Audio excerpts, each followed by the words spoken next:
कार्यालयात रहस्यमय बंदूक, राजकारणात खळबळ. छत्रपती संभाजीनगरमध्ये राजकीय वर्तुळात एकच खळबळ उडाली आहे.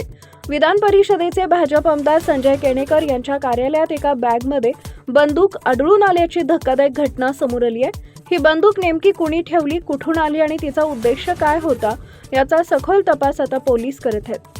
छत्रपती संभाजीनगर शहरात आज सकाळी ही घटना उघडकीस आली.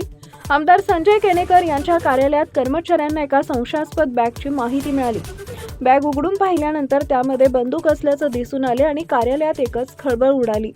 तात्काळ पोलिसांना माहिती देण्यात आली. पोलीस निरीक्षकांच्या पथकानं घटनास्थळी धाव घेत बंदूक ताब्यात घेतली असून ती कायदेशीर आहे का, कोणाची आहे आणि ती कार्यालयात कशी पोहोचली याचा तपास सुरू करण्यात आलाय. या घटनेमुळे राजकीय वर्तुळात विविध चर्चांना उधाण आले असून ही साधी चूक की मोठे षडयंत्र याबाबत तर्कवितर्क लावले जात आहेत. कार्यालयातील सीसीटीव्ही फुटेजची तपासणी सुरू असून काही संशयित व्यक्तींवरही पोलिसांची नजर आहे.